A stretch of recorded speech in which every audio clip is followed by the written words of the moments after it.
आज हम बात करने वाले हैं एक और नया चैप्टर हिस्ट्री का, the changing of the world of visual arts. किस प्रकार से जो विजुअल आर्ट्स है इसका जो वर्ल्ड है, इसका जो महत्व धीरे धीरे चेंज हो जा रहा है। पेंटिंग का एरा किस प्रकार से चेंज हो रहा था उसे भी हम देखेंगे इस वीडियो के अंदर। तो शुरू करते हैं, पहले इंट्रोडक्शन की बात करेंगे।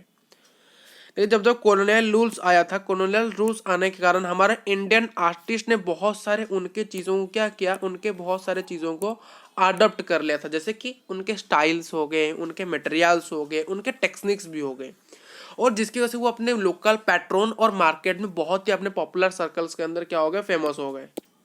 तो वो फेमस हो गए थे। ये चेंजेस थे हमें कहाँ पर देखने को मिले, ज़्यादातर पेंटिंग से अंदर देखने मिले और प्रिंट मेकिंग के अंदर देखने को मिले। आगे बढ़ते हैं। New forms of imperial art. क्या क्या न्यू फॉर्म से इंपीरियल आर्ट के, उसे भी हम देखते हैं। 18th सेंचुरी में क्या हुआ था, जो यूरोपियन आर्टिस्ट थे वो इंडिया आए थे। किसके साथ आए थे सर? वो आए थे ब्रिटिश ट्रेडर के साथ और ब्रिटिश रूलर के साथ आए थे। और जो आर्टिस्ट होते हैं वो क्या आए थे, अपने साथ न्यू आर्ट्स, न्यू स्टाइल्स लेके आए थे, न्यू कन्वेक्शंस लेके आए थे ऑफ पेंटिंग से, न्यू टेक्निक्स ऑफ पेंटिंग लेके आए थे, जो कि पिक्चर बनाते थे कि वो ऐसे पिक्चर बनाते थे, वो दर्शाते कि जिस प्रकार से जो ब्रिटिश एम्पायर है वो इंडिया को किस प्रकार से हेल्प कर रहा है, वो उस चीज को अपने पेंटिंग में दर्शाते थे। ठीक है। और उनका मेन फीचर ये था कि वो रियलिज्म को फॉलो करते। रियलिज्म यानी जो आर्टिस्ट जो भी प्रोड्यूस कर रहा है वो एक्सपेक्ट लगे कि वो लुक रियल है। यानी जो आर्टिस्ट जो भी चीज को आर्ट करता था वो ऐसे आर्ट करता था कि जैसे वो लगे कि वो एक्सपेक्ट करता था कि ये चीज क्या लगे, असली लगे, जैसे कि असली लगे ये चीज। यानी रियलिज्म यानी वो एक्सपेक्ट करता था कि ये चीज क्या लगे, असली लगे। जो आर्टिस्ट जो चीज को आर्ट करता था, यानी जो पेंटिंग बनाता था। उसी समय ऑयल पेंटिंग में इंट्रोड्यूस किया गया था इंडियंस में। जो ऑयल पेस्टल आज यूज करते हो वो उस जमाने यूज किया था ऑयल पेंटिंग क्यों यूज किया जाता है, उसे किसने लाया था इंडिया को? यूरोपियन आर्टिस्ट के द्वारा इंडिया में ऑयल पेंटिंग लाया गया था। ऑयल पेंटिंग जैसे हम कहते हैं ऑयल प्रिंट निकाल दिए, हमें एक फोटो चाहिए, उस फोटो का हमें ऑयल प्रिंट चाहिए, जो कि थोड़ा सा कॉस्टली भी आता है। क्यों ऑयल पेंटिंग को यूज किया गया? कि जिस प्रकार से हमारा पेंटिंग रियल लग सके। जो पेंटिंग था ज्यादातर बहुत ही सब्जेक्ट्स के अंदर वैरिड सब्जेक्ट्स के अंदर से बनाया जाता था। और जो यूरोपियन आर्टिस्ट होते थे वो ज्यादातर उनका एक ही इंटेंशन था कि अपने चीज को वो सुपेरियरिटी ऑफ ब्रिटेन दिखाए, यानी ब्रिटेन का सुपेरियर चीज को दिखाए। जिस प्रकार वो इंडियन को दर्शाना नहीं चाहते थे, वो अपने धर्म को दर्शाना चाहते थे, वो अपने जगह को दर्शाना चाहते थे। यानी वो ब्रिटेन की सुपेरियरिटी को, उनके ब्रिटेन कल्चर को, उनके लोगों को और उनके पावर को दर्शा से ज्यादातर उनके पेंटिंग्स के अंदर आप इंडियंस को नहीं देखोगे। आप क्या देखोगे? किस प्रकार से ब्रिटिश एम्पायर इंडिया को हेल्प कर रहा है, किस प्रकार से इंडियन उनके नीचे झुके हैं, किस प्रकार से ब्रिटिश सुपेरियर है, किस प्रकार से उनके लोग, उनके पावर और उनकी कल्चर कैसे सुपेरियर है, किससे नंबर 1 है, उस चीज को वो दर्शाते थे, ना कि हमारी चीज को। लुकिंग फॉर द पिक्चर्स क्यों क्या है? एस्थेटिक आइडिया है जो कि इंग्लिश कल्चर के डिबेट के अंदर विलियम गिल्पिन ने 1782 के अंदर उसे डिस्कवर किया था। जो टर्म है पिक्चर्स क्यों, ये अंडरस्टैंड करता है टू एस्थेटिक आइडियल्स को, यानी पेंटिंग के 2 एस्थेटिक आइडियल्स को ये दर्शाता है पिक्चर्स क्यों। वो क्या है? First one is the beautiful, another one is the सबलाइन। पहला क्या है? The beautiful, another one सबलाइन।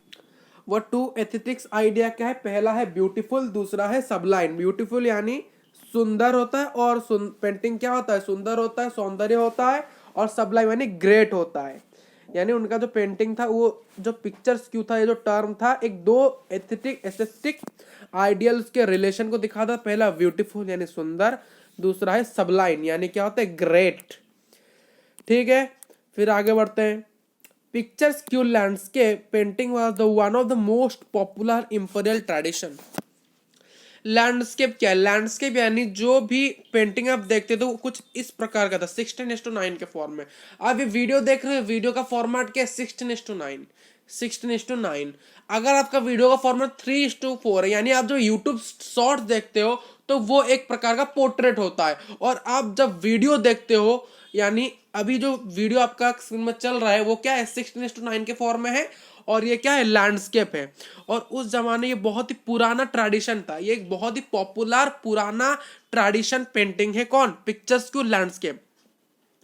जैसे कि इंडिया के बहुत सारे जगह में यूज किया गया था, और इसे किसने एक्सप्लोर किया था, इसे एक्सप्लोर किया था जो ट्रैवलिंग ब्रिटिश आर्टिस्ट है, जो लोग ट्रैवलिंग करते थे उनके द्वारा इस चीज को क्या किया गया था, अप्रिशिएट किया गया था। जो कि बहुत ही फेमस एक आर्टिस्ट है, एक ट्रेडिशनल आर्टिस्ट है जिनका नाम है थॉमस डेनियल, और उनके जो नेफ्यू थे उनका नाम क्या था, विलियम डेनियल। ये तो दोनों ही बहुत ही पॉपुलर आर्टिस्ट ट्रेडिशन पुराने जमाने के थे, थॉमस डेलियम एंड नेफ्यू उनके थे विलियम डेनियल। उन्होंने बहुत सारे प्रोड्यूस किए थे पेंटिंग्स। किसके ऊपर पेंटिंग, जो जो ब्रिटिश टेरिटरी हमारे इंडिया के अंदर जो नए नए चीजों को, जो भी ब्रिटिश थे नए नए टेरिटोरीज को एक्वायर करते जा रहा था, एक्वायर अपने वश में लेते जा रहा था, उसके अंदर वो क्या बना रहे थे, पेंटिंग्स बना रहे थे। जितना सारा पेंटिंग्स था वो शो करते थे कि ब्रिटिश रूल, ये भी देखिए ब्रिटिश रूल को ही, ब्रिटिश सुपेरियरिटी को ही दर्शाते थे। कैसे, जो कि ऐसे दर्शाते थे, जो ब्रिटिश रूल था वो ऐसे दर्शाते थे, जो ब्रिटिश रूल है जो कि मॉडर्न सिविलाइजेशन इंडिया के अंदर ला रहा है, इंडिया के अंदर मॉडर्न सिविलाइजेशन ला रहा है। और एक अदर इमेज में वो दिखा रहे थे, deceptive buildings remaining glory of past and divine ancient civilisation, पुराने पास्ट को भी दिखाते थे, और हमारे पुराने इतिहास को भी दिखाते थे, और हमारे एंशिएंट सिविलाइजेशन को भी दिखाते थे। और उनके एक इमेज में यह भी देखने को मिला, वो मॉडर्नाइजिंग इन्फ्लुएंस को दिखा रहे थे, modernising influence of British rule को वो दर्शाते थे, जो कि एक बहुत ड्रामेटिक चेंज ला रहा था। यानी जो ब्रिटिश रूल जो भी इन्फ्लुएंसिंग कर रहा था इंडिया के अंदर, मॉडर्नाइजेशन ला रहा था, और जिसकी वजह से बहुत सारे चेंजेस हमारे इंडिया के अंदर आ रहे थे, वो भी उसे, उस चीज को वो क्या कर रहे थे, दर्शा रहे थे। पोर्ट्रेट्स ऑफ अथॉरिटी, क्या क्या पोर्ट्रेट्स थे अथॉरिटी के, क्या क्या portraits, portrait painting, portrait painting क्या, ये ऐसे होता है, पोर्ट्रेट पेंटिंग इस प्रकार से होता है 3:4। जैसे कि इंस्टाग्राम पोस्ट का जो क्या होता है, हमारा इंस्टाग्राम पोस्ट का जो फोटो कितने अंदर जाएगा, वो 3:2। अब इंस्टाग्राम में जो भी फोटो देखते हैं वो 3:4 में होता है, यानी पोर्ट्रेट होता है। आप मोबाइल से जो भी फोटो लेते हो वो 3:4 होता है, और 16:9 क्या होता है, कुछ इस प्रकार से बड़ा होता है, लैंडस्केप।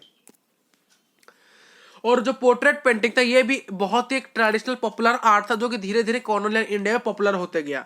जो रिच पीपुल थे और जो पावरफुल पीपुल थे, बोथ इंडियन में और बोथ ब्रिटिश के अंदर, वो इसको ज्यादा पसंद करते थे, सेल्फ पोर्ट्रेट को वो ज्यादा पसंद करते थे। कॉलोनियल इंडिया के अंदर जो पोर्ट्रेट्स थे वो लाइफ साइज इमेजेस थे, जो कि looked life like and real, जो कि लाइफ की तरह दिखते थे और बहुत ही रियल लगते थे। जो कि सेल्फ पोर्ट्रेट्स थे वो ज्यादातर रियल लगते थे। और जो आर्ट है, जो आर्ट था मेकिंग पोर्ट्रेट, उसे क्या कहा, जब हम किसी भी आर्ट को बनाते हैं पोर्ट्रेट के अंदर, उसे क्या कहा था, पोर्ट्रेचर, उसे कहा जाता पोर्ट्रेचर। जब भी हम किसी आर्ट को पोर्ट्रेट के अंदर बनाते हैं उसे कहा जाता पोर्ट्रेचर, जिसको एक आइडियल तरीके से दर्शाया गया था, लाविश लाइफस्टाइल, यानी एक बहुत ही क्या, एक बहुत ही हेवी, एक बहुत ही लाविश लाइफस्टाइल, और एक बहुत ही ज्यादा अमीरी लाइफस्टाइल दिखाई गई थी, और बहुत ही ज्यादा पैसा दिखाया गया था, एक स्टेटस जनरेटेड किया गया था ब्रिटिश के द्वारा इंडिया के अंदर। जो पोर्ट्रेचर था ज्यादातर आइडियल लोगों को पसंद आता था, यानी ज्यादा रिच पावरफुल लोगों को पसंद आता था। जो कि क्यों पसंद आता, क्योंकि वो उनके लाविश लाइफस्टाइल को, उनके वेल्थ को, उनके स्टेटस को, इस चीज को दर्शाता था। एक यूरोपियन आर्टिस्ट है जिनका नाम था जोहान जोफानी, जो कि इंडिया में आए थे एक प्रॉफिटेबल कमीशन के लिए, एक सर्च करने के लिए, एक प्रॉफिटेबल कमीशन को सर्च करने के लिए वो इंडिया आए थे। ठीक है, इंडिया आए थे, फिर क्या हुआ, फिर यह होगा ही वॉज बॉर्न इन, वो कहां पर जन्म लिए थे, वो जन्म लिए थे जर्मनी के अंदर। फिर वो माइग्रेटेड हो गए थे इंग्लैंड में, फिर वो आए इंडिया, फिर वो यहाँ पर 5 साल रहे। कितने साल रहे, 5 साल रहे। और उन्होंने डिस्पाइटेड किया, उन्होंने डिसाइडेड किया कि वो ब्रिटिश को आज सुपेरियर और इंपेरियस दिखाएंगे, और उनके क्लॉथ्स को दिखाएंगे, और उनके स्टैंडिंग रॉयली को दिखाएंगे, और उनके सिटिंग आर्गोनेटली को दिखाएंगे, जो कि उनके लग्जरी लाइफ को दर्शाएगा। और जहां पर इंडिया वाज द पोर्ट्रेट आज the submission inferior serving white masters and occupying a shadow background in paintings। यानी बेसिकली ये क्या कहना चाहते थे, बेसिकली यह कहना चाहते थे कि वो क्या कहना चाहते थे, जो ब्रिटिश थे वो ब्रिटिश लोगों को क्या करना चाहते थे, ब्रिटिश आज सुपेरियर ही दिखाना चाहते थे। यानी ब्रिटिश क्या कर रहा है, अच्छे क्लॉथ्स पहनकर आर्गोनेटली अपने स्टाइल को दिखाकर बैठे होंगे, एक बहुत ही लग्जरी लाइफ जी रहे होंगे, और वही जो इंडियंस होंगे उन्हें खाना या फिर अपने जो सर्विस है उन्हें क्या कर रहे होंगे, सर्व कर रहे होंगे, अपने सर्विस सर्व कर रहे होंगे किनको, व्हाइट पीपल्स को। ये जो व्हाइट मास्टर लिखा गया है ना, ये व्हाइट मास्टर ब्रिटिश को दर्शाता है। यानी एक पेंटिंग मान लीजिए ऐसा है, इस पेंटिंग के अंदर यहाँ पर कौन बैठा है, इस प्लेस में बैठा है ब्रिटिश। यहाँ पर ब्रिटिश लोग बैठे हैं अपने लाइफस्टाइल, अपने एक्सपेंसिव क्लॉथ को लेकर वहां पर बैठे हैं, और यहाँ पर एक शैडो, यहाँ पर एक शैडोई बैकग्राउंड किया गया है, या एक शैडोई बैकग्राउंड किया गया है। इस एरिया में एक शैडोई बैकग्राउंड है जहां पर इंडियंस अपने सर्विस को, इन लोगों को सर्विस कर रहे हैं। इन जो व्हाइट मास्टर्स है यानी जो ब्रिटिश है, इन्हें क्या कर रहे हैं, एक क्या कर रहे हैं, पूरी तरह से अपने सर्विस को सर्व कर रहे हैं। एक ऑक्युपाइंग क्या एक शैडोई बैकग्राउंड को पेंटिंग में ऑक्युपाई कर रहे हैं, बहुत ही शैडोई बैकग्राउंड को। यानी एक ब्लैक कलर का बैक, सिर्फ शैडो उनका बनाया जा रहा है, ना कि पूरा पेंटिंग। इनका पूरा पेंटिंग बनाया जा रहा है, और यहाँ पर बहुत सारे इंडियन का कुछ इस प्रकार से शैडो सिर्फ बनाया जा रहा है। ठीक है, बहुत सारे जो इंडियन नवाब्स थे got the portraits painting bye portrait paintings. Portrait painting क्या होता है, बेसिकली पोर्ट्रेट पेंटिंग ये होता है, मान लीजिए पोर्ट्रेट आपको पता ही होगा, पोर्ट्रेट हम जब फोटो उठाते हैं, मान लीजिए ये आपका कैमरा है, तो कैमरा है बेसिकली, यहां पर आप क्या करते हो, यहां पर एक मान लीजिए एक इंसान खड़ा है, जिसके इंसान के ऊपर आप फोकस कर रहे हो उसी का फोटो बहुत अच्छी तरह से आएगा, और जो बाकी के पीछे वाली चीजें हैं वो ब्लर हो जाएंगे। तो यहां पर मान लीजिए ब्रिटिश बैठा है, यहां पर मान लीजिए ब्रिटिश बैठा है, तो ब्रिटिश के पीछे जो इंडियन सारे चीज काम कर रहे हैं वो सारे ब्लर हो जाएंगे, वो नहीं दिखाई देंगे। पोर्ट्रेट वही होता है। पोर्ट्रेट क्या होता है, बेसिकली किसी एक ही व्यक्ति के ऊपर, किसी एक ही चीज के ऊपर फोकस किया जाता है, फोकस किया।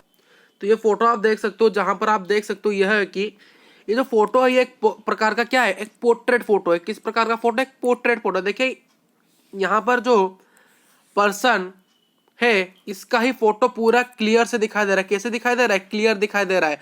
और जो पीछे वाले जो पेड़ पौधे वो देखिए क्या हो रहा है, ब्लर हो रहा है। तो मान लीजिए इस पर्सन के जगह यहाँ पर आप ब्रिटिश को मान लीजिए, किसे मान लीजिए, ब्रिटिश को मान लीजिए। ब्रिटिश को मानने के बाद क्या होगा, और जो पीछे जो इंडियंस यहाँ पर काम कर रहे हैं तो वो क्या है, वो ब्लर हो गए हैं। एक शैडो ही, उनका सिर्फ शैडो दिखाई दे रहा है, ना कि पूरा इमेज दिखाई दे रहा है। इसका फेस जैसे क्लियर दिखाई दे रहा है, उनका फेस क्लियर नहीं दिखाई दे रहा होगा। ठीक, अब इस पेंटिंग को देखिए, इस पेंटिंग में क्या है सर, यहाँ पर भी देखिए ये क्या है, ये ब्रिटिश है, ये क्या है, ये ब्रिटिश है, और ये ब्रिटिश है, और यहाँ पर इसका फोटो को पूरी अच्छी तरह से ड्रॉ किया गया। ये एक पोर्ट्रेट पेंटिंग है, क्या है ये देखिए, एक पोर्ट्रेट है। ये पोर्ट्रेट है किसका, एक ईस्ट इंडिया कंपनी जब आया था इंडिया में उसका एक पोर्ट्रेट है।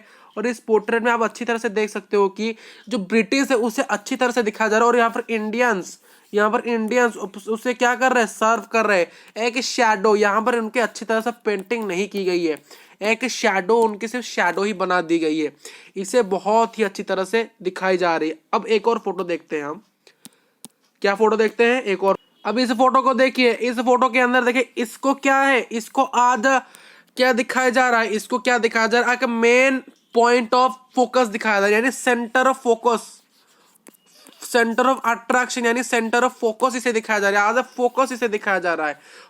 हमारा जो क्या होता है, हमारा जो पोर्ट्रेट क्या है, जो हमारा फोकस दिखाता है, और ये इन्हें देखिए अच्छी तरह से नहीं दिखाया जा रहा है। आज शैडो इन्हें दिखाया जा रहा है, आज शैडो इन्हें दिखाया जा रहा है। तो मेन यही था ब्रिटिश का पोर्ट्रेट, उन्होंने दिखाया था।